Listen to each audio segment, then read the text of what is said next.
নমস্কার বন্ধুরা, Namita village kitchen of ফুডে সকলকে স্বাগতম। আশা করি আপনারা সকলেই ভালো আছেন। সামনেই হোলি, তাই বাড়িতে আমি আজকে রং তৈরি করব। আগে কিন্তু আমি রং বা আবির বানিয়েছিলাম, সেই আবিরটা কিন্তু আমি ফুড কালার দিয়ে বানিয়েছিলাম। আর আজকে একদম প্রাকৃতিক উপাদান দিয়ে বানাবো। এখানে নিয়েছি গাঁদা ফুল, আর এই গাঁদা ফুল দিয়ে কিন্তু আজকে রং বানাবো। আর কমলা রঙের কিন্তু আমি গাঁদা ফুল নিয়েছি, আর এই কমলা রঙের কিন্তু আবিরটা তৈরি করব একদম সহজভাবে।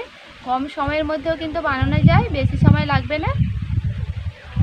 আর বন্ধুরা, এখনও পর্যন্ত যদি আমার চ্যানেলটিকে সাবস্ক্রাইব করে না থাকেন, তাহলে অবশ্যই বন্ধুরা আমার চ্যানেলটিকে সাবস্ক্রাইব করে পাশে থাকার অনুরোধ রইল।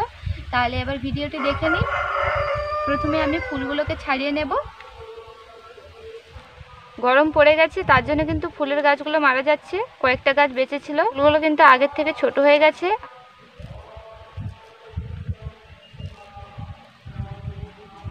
বোকা থেকে খুলে নিচ্ছি পাপড়িগুলোকে।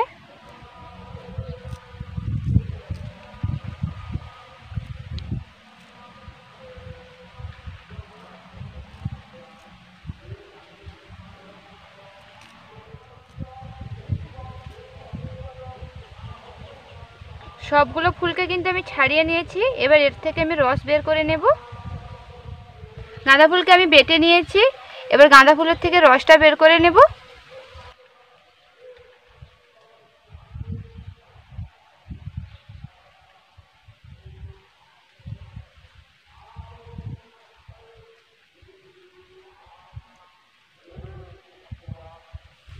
এইভাবে করে কিন্তু আমি রসটাকে বের করে নিচ্ছি।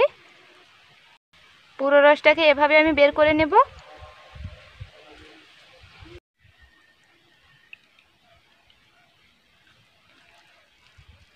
গাঁদা ফুল থেকে আমি রসটা বের করে নিয়েছি, এবার রসটাকে ছেঁকে নেব।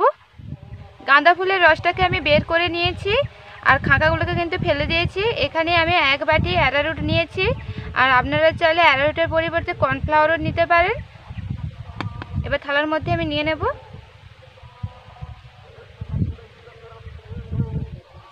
গাঁদা ফুলের যে রসটা বের করেছি তার মধ্যে আমি 2 চামচ গোলাপ জল দিয়ে দিচ্ছি।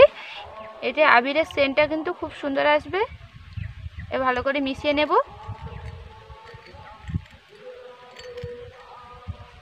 ভালো করে আমি মিশিয়ে নিয়েছি। এবার অ্যারারুটের মধ্যে অল্প অল্প করে রস দিয়ে কিন্তু আমি মিশিয়ে নেব। একদম কিন্তু বেশি দেব না, অল্প অল্প করে দেব। একটু ঝরঝরে করে নেব। এতে শুকনো হতে কিন্তু কম সময় লাগবে, তার জন্য আমি ঝরঝরে করে নেব। আর রসের পরিমাণটা যদি বেশি দেওয়া হয় তাহলে শুকতে কিন্তু বেশি সময় লাগবে। আমি একদম অল্প সময়ের মধ্যে শুকাবো, তার জন্য একদম কম করে দেব। পুরোটা কিন্তু রং হয়ে গেছে, এই রসটা আর নেব না, এটাকে বাদ দিয়ে দেব। গাঁদা ফুলের রসটাকে কিন্তু আমি অ্যারারুটের সঙ্গে ভালো করে মিশিয়ে নিয়েছি। একটু স্যাঁতস্যাঁতে আছে, তার জন্য আমি 30 মিনিট শুকনো করে নেব রোদে। এটাকে আমি রোদের মধ্যে এবার দিয়ে দেব। এখানে রোদ লেগেছে, তার জন্য এখানে শুকনো হতে দিয়ে দিচ্ছি। আর রোদটা কিন্তু প্রচুর আছে, তার জন্য কিন্তু বেশি সময় লাগবে না। 30 মিনিটে কিন্তু রঙটা শুকনো হয়ে যাবে। আবার 30 মিনিট পর এটাকে তুলে নেব। রঙটাকে 30 মিনিট শুকনো করার পর নিয়ে এসে আমি চালিয়ে নিয়েছি। এখন কিন্তু একদম বাজারের রঙের মতন হয়ে গেছে, একদম মসৃণ।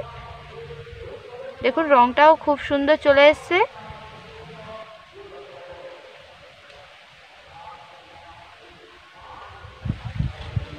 দেখুন রঙটা কিন্তু আমার হাতে লেগে গেছে, একদম কিন্তু বাজারের আবিরের মতন তৈরি হয়ে গেছে। এইভাবে কিন্তু আমি গাঁদা ফুল দিয়ে আবির বানিয়ে নিলাম। আর এই আবির কিন্তু একদম প্রাকৃতিকভাবে আমি তৈরি করেছি, কোনো রকম কেমিক্যাল রং লাগেনি। আর এই রং মাখলে কিন্তু কোনো সমস্যা হবে না।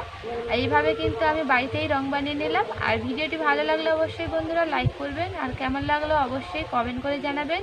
এরকম নতুন নতুন ভিডিও পেতে অবশ্যই চ্যানেলটিকে সাবস্ক্রাইব করবেন। ফিরে আসছি আবার নতুন কোনো ভিডিও নিয়ে। ততক্ষণ আপনারা সুস্থ থাকবেন, ভালো থাকবেন। ধন্যবাদ।